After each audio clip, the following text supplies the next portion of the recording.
made a call up to the controlling agency and I said, this is Blue Max 56. This is our location. We're at 300 feet and we're being tracked by one of the most hostile anti-aircraft systems in the world. And as I waited for their reply, the sound in my helmet changed again.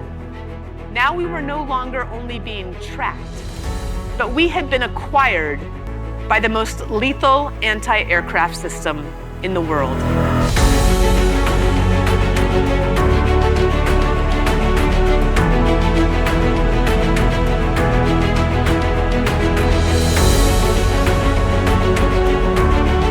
It's deep within our own hearts that we find what we need to lead ourselves and to lead others, and where we find that elusive but critical ingredient to success, which is something that I have always called grit.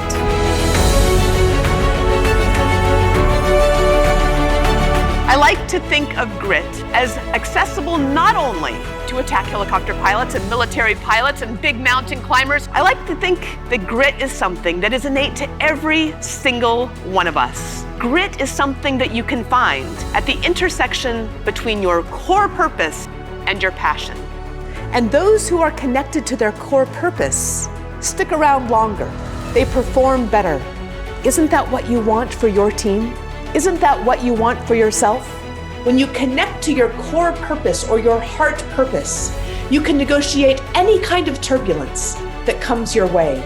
But once you find that target, once you have done the work to identify that core purpose, you put it in the crosshairs and you never, ever take your eyes off of it.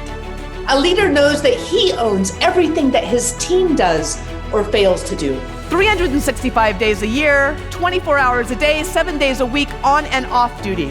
You always represent your company. You always represent your product. And that's part of the excitement of the courage of ownership.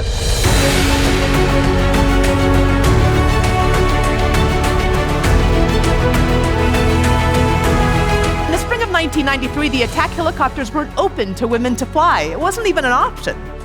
But then Congress changed the game. And just after graduation, they lifted the combat exclusion clause, and suddenly, all aircraft were open to women and men to fly. And I thought that the sky was the limit. This is a picture of our graduation class from flight school. The front row are the honor grads. And I made very sure that there would be a skirt in that front row.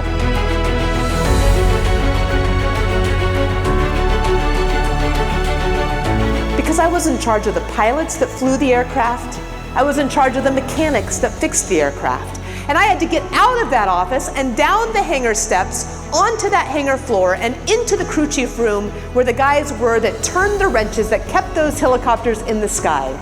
Because I knew that our helicopter only held two, but that there was a team that launched that helicopter. But more than that, I had learned from my 1st Battalion commander that leadership is a sacred trust.